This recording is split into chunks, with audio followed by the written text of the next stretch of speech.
রাজ্য বিজেপির অন্দরেই বিশ্বাসঘাতক গদ্দার প্রতিবেদনটি শুরু করতে হলো, কারণ বিভিন্ন মিডিয়ায় ও সমাজ মাধ্যমে বিষয়টি নিয়ে ব্যাপক আলোচনা সমালোচনা হচ্ছে।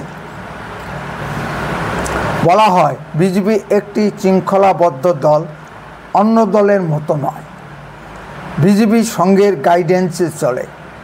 এহেন একটি দলে বিশ্বাসঘাতক গদ্দার জয়যাত্রা ঢুকে গেল, তাও আবার রাজ্য স্তরে। সংঘ কিছুই টের পেল না। শোনা যায় চট্টোপাধ্যায় নামধারী ওই নেতাটি সংঘের অতি কাছের। সংঘের সুপারিশেই তাকে রাজ্যের সাধারণ সম্পাদক করা হয়েছে। পশ্চিমবঙ্গে সংঘ যারা চালান তাদের বোধজ্ঞান বলতে কিছু আছে নাকি?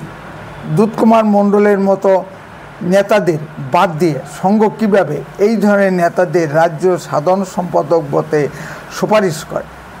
আবার সংঘকে সামনে রেখে অনেক নেতারা নানা ধরনের অপকর্মগুলি অবলীলাক্রমে করে যাচ্ছে। সংঘ এদের বিষয়ে কোনো খোঁজখবরই রাখেন না। নমস্কার, আপনারা শুনছেন উত্তরে কণ্ঠ। উত্তরে কণ্ঠ থেকে আমি প্রভাত বসাক, তুফানগঞ্জ, কোচবিহার। নামটি অলরেডি মিডিয়াতে চলে এসেছে। নামটি হলো জগন্নাথ চট্টোপাধ্যায়। বীরভূম থেকে নেতৃত্বে উঠে এসেছে। মিডিয়া রিপোর্ট থেকে যা জানা যাচ্ছে যে এই জগন্নাথ চট্টোপাধ্যায়, তার ভাই রুদ্রপ্রসাদ চট্টোপাধ্যায়, বাবা, মা ও শ্যালিকার নামে বীরভূম ও কলকাতায় 2021 টু 2024 সালের ভিতর প্রচুর নতুন সম্পত্তি ক্রয় করেছেন। শালিকাকে কলকাতার পশ এলাকায় বিশ্ব বাংলা সরণিতে 4 কোটি টাকা দামের একটি ফ্ল্যাট উপহার দিয়েছেন। তা তিনি দিতেই পারেন। শালিকা বলে কথা। শালিকা হলো আধা ঘরবালি। তার এত টাকার উৎস কী? শোনা যাচ্ছে কেন্দ্রীয় নির্বাচন ফান্ড থেকে যে টাকা এসেছে সেখান থেকে বিপুল পরিমাণ টাকা নয় করেছেন। তারপর টিকিট বিক্রি থেকেও টাকা তুলেছেন এবং শেষ পর্যায়ে বিভিন্ন বিজেপি নেতাদের কেন্দ্রীয় নিরাপত্তা দেওয়ার নামেও টাকা তুলেছেন। নিশ্চয়ই সাধারণ বিজেপি কর্মীদের জন্য অত্যন্ত দারুণ সুখবর। এই না হলে কিসের বিজেপি নেতা? তৃণমূলের সঙ্গে বিজেপির আর পার্থক্য থাকলো কোথায়? তৃণমূলের মুখপাত্র শ্রী কুণাল ঘোষ বলেছেন যে সিবিআই তদন্ত না হলে রাজ্য সরকারের সিআইডি তো আছেই, প্রয়োজন হলে আমরা তা দিতে রাজি আছি। সাধারণ বিজেপি কর্মীরা মার খাচ্ছে, তাদের ঘরবাড়ি যাচ্ছে, চাষবাস করতে পারছেন না। সর্বোপরি তৃণমূলের লুঙ্গি বাহিনী বাড়ির মহিলাদের শ্লীলতাহানি ও ধর্ষণ করছে। তবুও সাধারণ কর্মীরা ভালোবেসে দাঁত কামড়ে মাটিতে পড়ে থেকে বিজেপিটা করছেন। সাধারণ একটু মনের কথা ফেসবুকে পোস্ট করলেই পুলিশ এসে তুলে নিয়ে গিয়ে হাজত বার করাচ্ছে। খেটে মরে হাইলা চাষা, ছুরি ঘরে লক্ষ্মীর বাসা। আমি 24-এর নির্বাচনের পর কলকাতায় সল্টলেকে বিজেপি রাজ্য পার্টি অফিসে গিয়েছিলাম। যখন সারা পশ্চিমবঙ্গ জুড়ে সন্ত্রাস, বাড়িঘর ভাঙা, নানা ধরনের অত্যাচার চলছে, শয়ে শয়ে বিজেপি কর্মীরা কোচবিহারে বিজেপি জেলা পার্টি অফিসে আশ্রয় নিয়ে অতি কষ্টের দিন যাপন করছে। রাজ্য দপ্তরে সেই আঁচের ছিটেফোঁটাও দেখা গেল না। নেতারা নানা তথ্যকথা নিয়ে মশগুল আছেন। কার বাইট ভালো হয়েছে কি মন্দ হয়েছে এই নিয়ে আলোচনা চলছে। আমরা যারা বোকা তারাই জীবনে ঝুঁকি নিয়ে নানা প্রতিকূলতা অতিক্রম করে ভালোবেসে দলটা করছি। আমাদের জীবন চলে যেতে পারে, বাড়িতে আঘাত আসতে পারে, তৃণমূল কি না করতে পারে।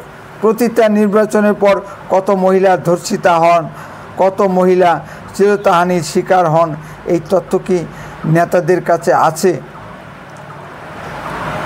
সাধারণত মহিলারা এই সমস্ত ঘটনাবলী প্রকাশ করতে চায় না।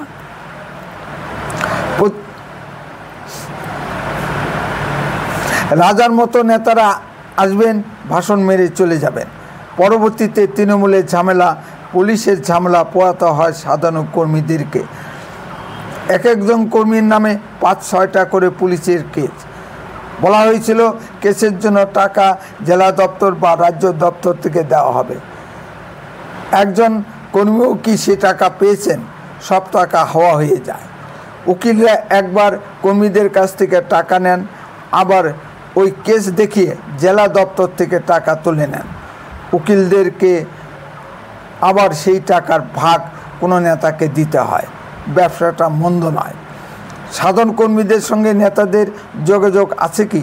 সাধারণ কর্মীরা কার উপর ভরসা করে আগুনে ঝাঁপ দেবে? বিপদে পড়লে বিজেপি নেতারা ফোন বন্ধ করে রাখেন। এটা বিজেপি নেতাদের বরাবরের চরিত্র। নির্বাচন আসলে বিজেপি নেতারা দুইভাবে টাকা কামাই করে।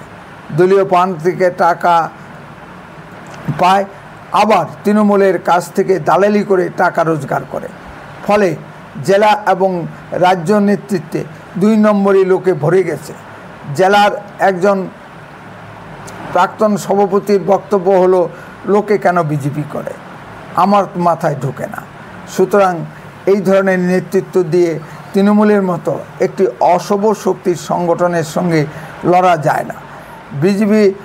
বিজেপির অনেকের দাবি পশ্চিমবঙ্গের রাষ্ট্রপতি শাসন জারি করুক কেন্দ্রীয় সরকার, কিন্তু রাষ্ট্রপতি শাসন জারি করলেও তো নির্বাচন করতে হবে। কিন্তু নির্বাচনের জন্য বিজেপি কি প্রস্তুত আছে? কেন্দ্রীয় নেতৃত্বেও দুর্বলতা আছে। এখনও পর্যন্ত পশ্চিমবঙ্গের বিজেপির রাজ্য সভাপতি স্থির করা গেল না। কবে করবেন বিজেপির কেন্দ্রীয় নেতৃত্ব? নির্বাচন তো এসে গেল। বুথ লেভেল সংগঠনের সঙ্গে মণ্ডল বা জেলা নেতৃত্বের কোনো যোগাযোগ নেই। আর যারা যোগাযোগ রেখে চলেন তারা দলে অপাঙ্ক্তেয়। দল তাদের কোনো দাম নেই। সুতরাং জগন্নাথ চট্টোপাধ্যায়ের মতো নেতারাই তো সংগঠন আলো করে বসবেন, এটাই স্বাভাবিক। বিজেপির রাজ্য ও কেন্দ্রীয় নেতৃত্ব কি চান পশ্চিমবঙ্গে মমতা ব্যানার্জির তানাশাহির পরিবর্তন হোক? এটাই এখন লাখ টাকার প্রশ্ন। বিজেপির একমাত্র শ্রী শুভেন্দু অধিকারীকেই রাস্তায় নেমে আন্দোলন করতে দেখা যাচ্ছে। আর সব দিগ্গজ নেতারা যে যার মতো অপেক্ষা করছেন কখন কেন্দ্র থেকে টাকা আসবে। গাজায় দম দিয়ে কথাগুলো বললাম। কারো কোনো প্রতিক্রিয়া হলে কমেন্ট করে জানাবেন। উত্তরের কণ্ঠ সর্বদাই বাস্তব ও সত্য কথা বলে। আরও এই ধরনের ভিডিও পেতে দয়া করে এক্ষুনি চ্যানেলটিকে সাবস্ক্রাইব করুন। আপনার মূল্যবান মতামত কমেন্টে লিখুন। যদি ভিডিওটি ভালো লেগে থাকে তাহলে অন্ততপক্ষে 10 জনের মধ্যে ভিডিওটি শেয়ার করুন। উত্তরের কণ্ঠ দেশের কথা বলে, দশের কথা বলে। আপনারা চোখ রাখুন উত্তরের কণ্ঠের পর্দায়। আপনার অঞ্চলে ঘটা কোনো ঘটনার ভিডিও সরাসরি এই হোয়াটসঅ্যাপ নাম্বারে পাঠান। আমরা তা গুরুত্ব বুঝে প্রচার করব। বন্দে মাতরম। ভারত মাতা কি জয়।